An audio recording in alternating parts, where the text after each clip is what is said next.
A paz do Senhor Jesus, meus irmãos, estamos de volta pela bondade de Deus para darmos continuidade nesse estudo sobre o relacionamento entre a Igreja e o Espírito Santo.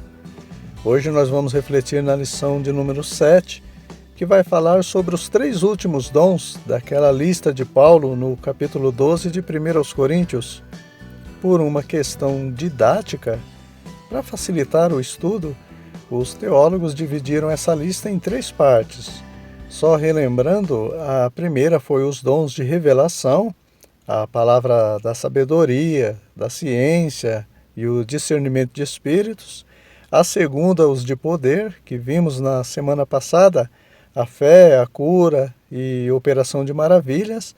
E essa terceira, que fala sobre os dons de elocução.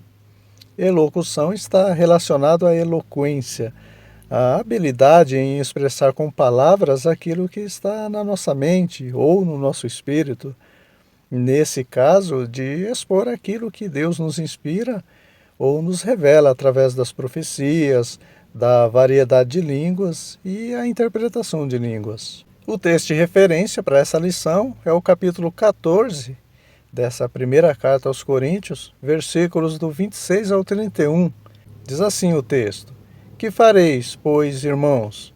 Quando vos ajuntais, cada um de vós tem salmo, tem doutrina, tem revelação, tem língua, tem interpretação, faça-se tudo para a edificação. E se alguém falar em língua estranha, faça-se isso por 2 ou, quando muito, 3, cada um por sua vez, e que haja intérprete. Mas se não houver intérprete, esteja calado na igreja e fale consigo mesmo e com Deus. E falem 2 ou 3 profetas, e os outros julguem. Mas se a outro que estiver sentado for revelado alguma coisa, cale-se o primeiro, porque todos podereis profetizar, uns depois dos outros, para que todos aprendam e todos sejam consolados. Claramente, nesse texto, você observa a preocupação de Paulo em controlar o trânsito, o fluxo de palavras, para que não houvesse um congestionamento, um caos dentro da igreja, né? Paulo prezava muito pela ordem no culto, e foi nesse sentido também que ele disse que as mulheres devem ficar caladas na igreja e que, se alguma tivesse dúvidas, que perguntasse para seu próprio marido. Então não diz respeito ao princípio de que a mulher deva ser proibida de pregar na igreja.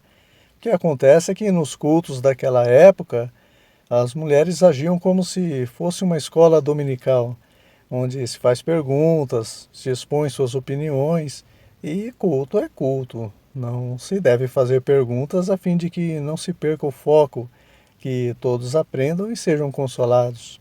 Essa lição tem por objetivo despertar no crente o desejo pela busca desses dons de elocução, mostrar a relevância deles para a igreja e falar sobre a confusão acerca desses dons que havia não só na igreja de Corinto, mas que há ainda em muitas igrejas nos dias atuais. Ou seja, se não houver ordem, se é dessas manifestações do Espírito Santo resultarem em edificação, exortação e consolação ao corpo de Cristo, que é o propósito, né, conforme diz aí na verdade aplicada e no texto áureo, eles vão resultar num incômodo para os ouvintes. O tópico 1 vai fazer uma introdução sobre esses dons relacionados à elocução e que também são manifestações do Espírito Santo, capacitando o crente a falar de uma maneira sobrenatural para esse crescimento espiritual da igreja. Então, o que Paulo estava censurando na igreja de Corinto não era propriamente os dons de elocução, as manifestações de variedades de línguas e profecias. Eles são necessários sim para a edificação espiritual, tanto que Paulo afirmou que gostaria que todos em Corinto falassem línguas e que não era para os líderes proibirem ninguém de falar em línguas estranhas, mas desde que fosse com ordem e decência, cada um por sua vez, no momento apropriado, não na hora da palavra e nem todos ao mesmo tempo, né? E que houvesse interpretação. Com relação ao dom de profecia que Paulo se refere, Deus sempre usou profetas de várias formas, né?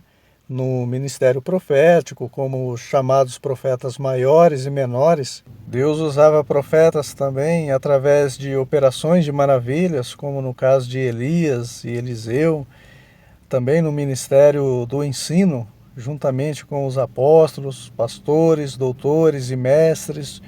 Mas essas profecias que Paulo se refere é paralela ao dom da ciência, do conhecimento daquilo que está em oculto, a fim de que também os infiéis que porventura estiverem dentro da igreja sejam convencidos que Deus verdadeiramente se faz presente quando os segredos dos seus corações forem manifestos, como no caso do profeta Natã, que revelou o pecado de Davi com Batseba, ou do profeta Ágabo, que profetizou que haveria uma grande fome em todo o mundo.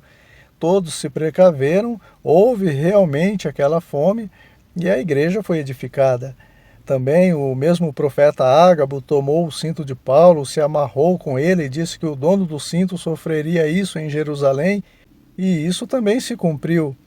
E são essas as profecias que Paulo se refere, as que são fiéis e se consolidam pelo cumprimento e que revelam os segredos dos corações. E aqui, irmãos, é bom ressaltar também que essas profecias não visam acrescentar nada mais nas profecias já registradas nas Escrituras, tá bom? Muito pelo contrário, né? Toda profecia proferida como dom, elas têm que ser baseadas nas profecias bíblicas. Se não forem, não vem de Deus. Irmãos, esse dom de profetizar é muito importante para a Igreja de Cristo, porque além de edificar a igreja e convencer o pecador da presença de Deus, o Senhor fala abertamente, né, de forma simples e direta com o ser humano. Ser eloquente, seja na pregação ou ensino da palavra de Deus, seja no uso das profecias, não significa necessariamente falar difícil, mas falar palavras compreensíveis, né? Simples, direta, objetiva. Paulo, por exemplo, tinha muito conhecimento das Escrituras, ele era muito culto, muito estudado, aprendeu muito com o melhor mestre da época, chamado Gamaliel, só que Paulo tinha uma certa dificuldade em se expressar de forma que todos entendessem. Tanto que Pedro afirmou que tinha pontos nas cartas de Paulo que eram difíceis de entender. O próprio apóstolo Paulo também reconheceu isso quando disse que preferia falar 5 palavras inteligíveis que todos entendessem do que 10.000 estranhas que ninguém entendesse nada. Ele disse isso porque, além de falar difícil, ele falava em línguas estranhas mais que todos os coríntios, né?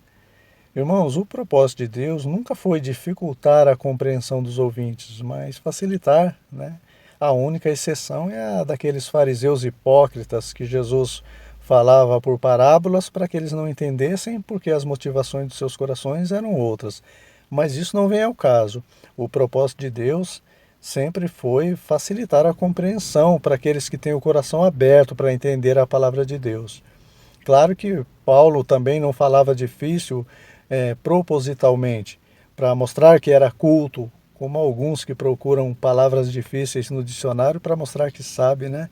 E os coitados dos ouvintes também têm que andar com o dicionário debaixo do braço para traduzir o que está sendo pregado. O propósito não é esse, né?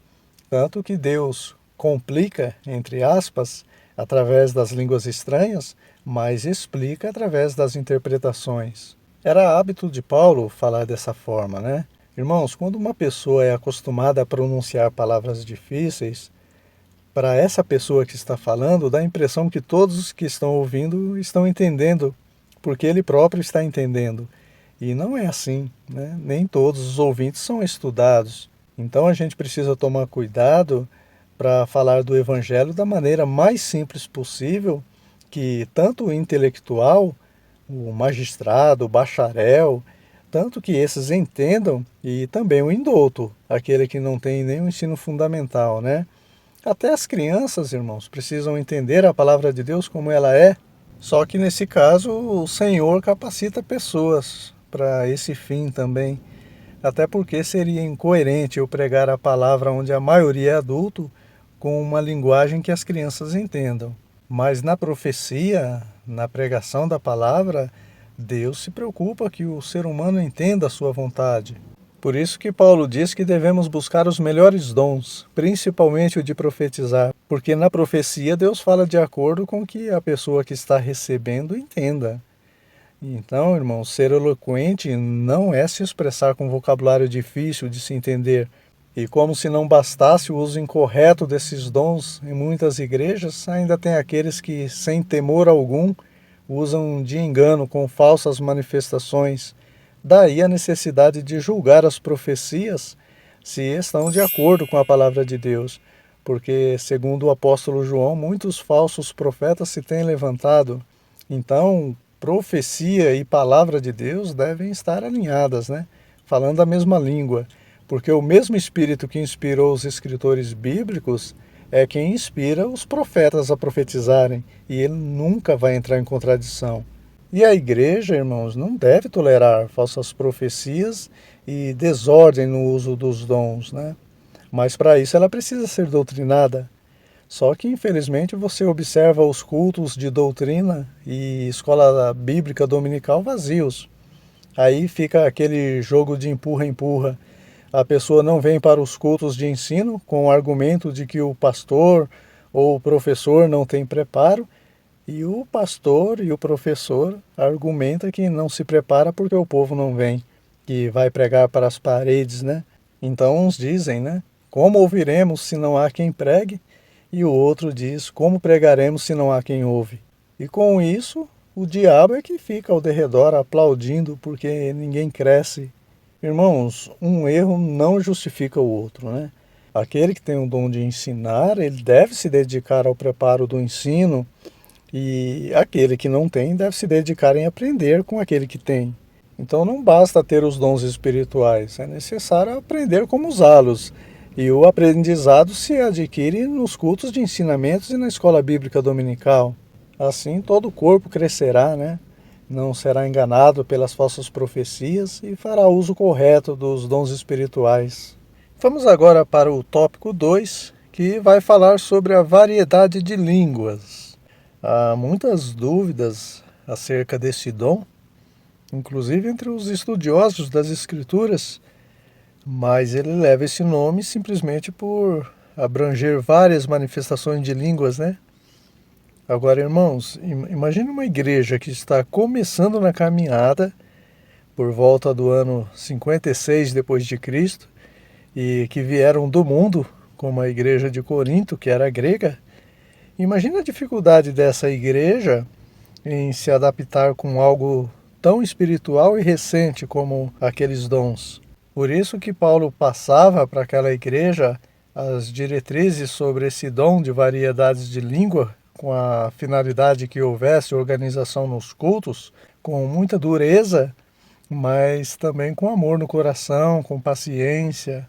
Então a gente deve pegar leve ao falar da igreja de Corinto, porque se há quase 2000 anos depois ainda há desordem em muitas igrejas no que diz respeito ao uso dos dons de elocução, mesmo com todos esses ensinamentos bíblicos à nossa disposição, imagina a dificuldade que a igreja de Corinto tinha para se adaptar com eles. A gente não pode esquecer que qualquer igreja, mesmo com todas suas falhas e imperfeições, é a igreja de Deus, lavada, remida pelo sangue de Jesus, e o Espírito Santo, através de Paulo, estava lapidando aquela igreja, né? A igreja precisava e foi orientada em como se comportar no uso dos dons de elocução.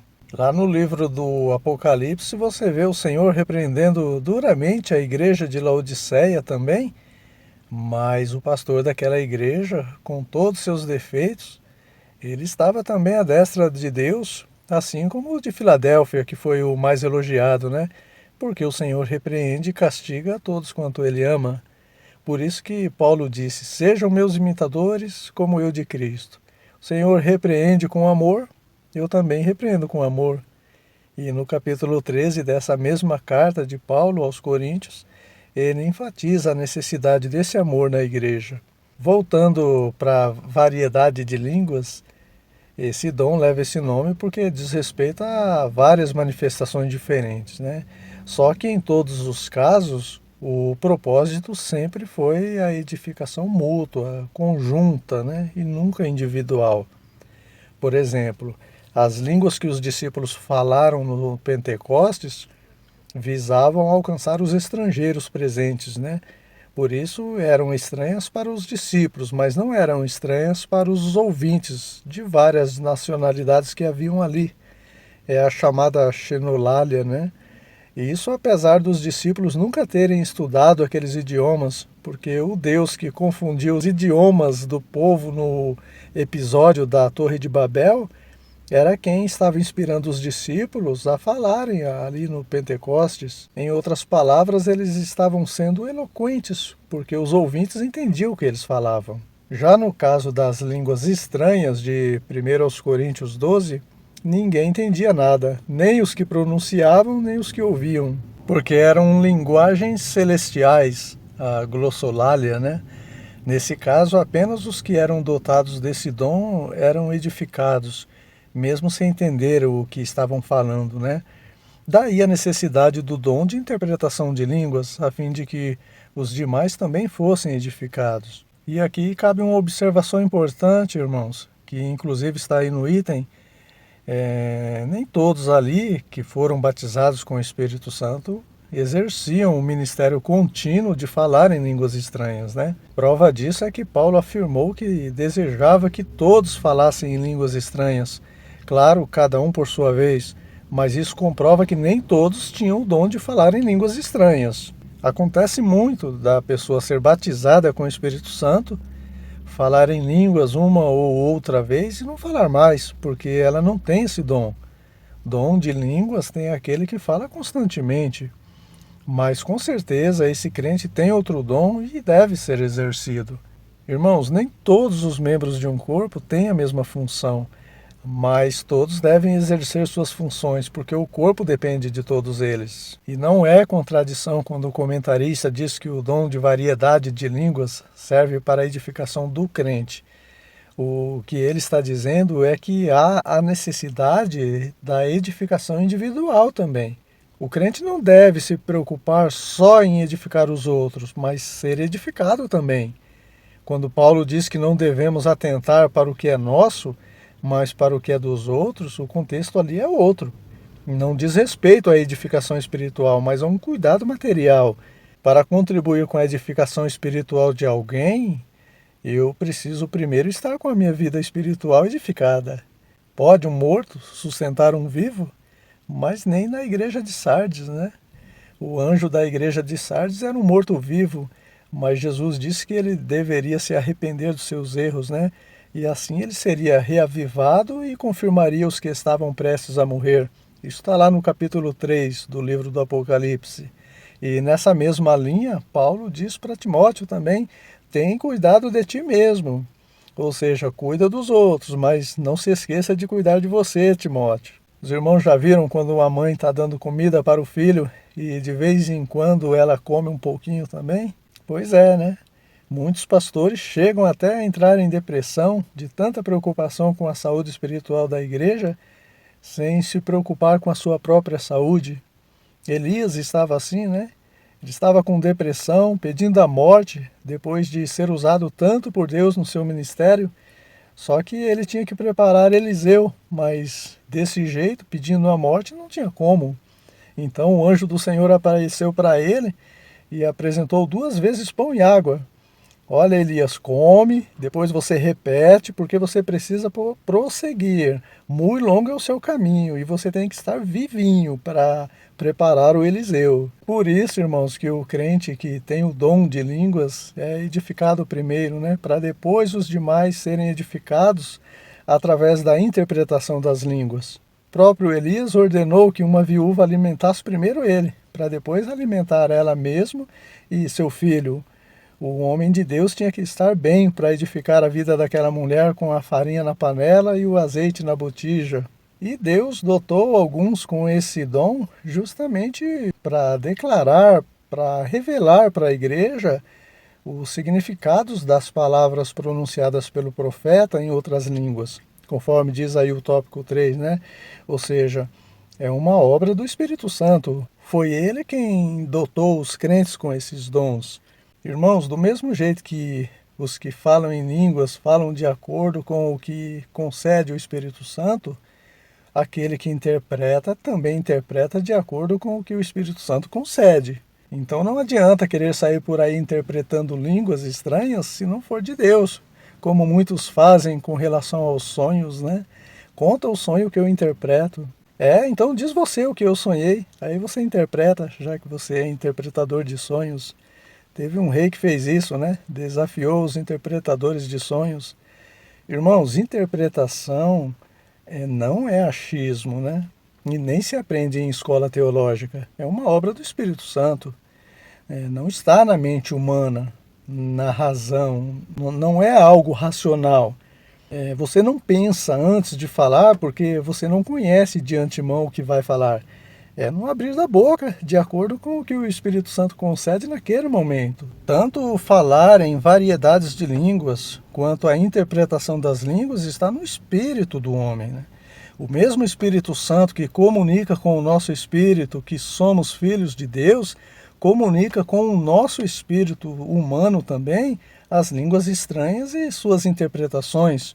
Se é algo espiritual, está no espírito e não na mente. E quase sempre, irmãos, o Espírito Santo já dá a interpretação das línguas para a própria pessoa que está falando em línguas, para não acontecer como alguém que está pregando em outro idioma e ter que ficar um tradutor do lado repetindo a pregação. Você ouve a mesma pregação 2 vezes ao mesmo tempo, né? Por isso que Paulo aconselha também, aquele que fala em línguas, ore para que interprete também, já que essa interpretação de línguas é uma manifestação sobrenatural do Espírito Santo e de acordo com a ocasião para evitar a desordem no meio das igrejas, né? Porque conforme já falamos, se não houver a interpretação, o dom que seria para a edificação vai gerar confusão e Deus não é Deus de confusão. Mas percebam, irmãos, que Paulo conclui dizendo que se não houver intérprete, a pessoa deve ficar calada na igreja ou falar entre ela e Deus apenas, não é isso? E não no microfone ou no alto-falante. Falamos sobre isso na lição 4. O crente não pode falar em línguas quando ele quer, é quando o Espírito concede, né? Mas ele pode deixar de falar ou abaixar o microfone ou o volume, de acordo com a necessidade, ou se não houver interpretação. Fato é que se não houvesse a variedade de línguas, não haveria necessidade de interpretação também, né? Mas há variedades de línguas justamente para que a presença de Deus seja manifestada. E por isso o dom de interpretação das línguas está atrelado, está ligado ao dom de variedades de línguas, né? É como se fosse o braço e o antebraço do corpo, um depende do outro. E todos os outros membros, ainda que não estejam ligados diretamente um ao outro, o corpo precisa de cada um deles para o seu crescimento, né? A boca não está ligada na perna, mas se a perna não andar, a boca não chega até onde tem o alimento. E se a boca não se alimentar, a perna não terá forças para andar, como no caso de Elias. E o mesmo Espírito movimenta todos esses membros do corpo humano, assim como no corpo chamado igreja, onde todos os membros com seus dons têm origem na mesma fonte divina, o Espírito Santo de Deus. E não só o dom de interpretação de línguas, mas todos os dons devem ser empregados para a edificação da igreja, né? Para que a igreja conheça o conteúdo, o significado da mensagem.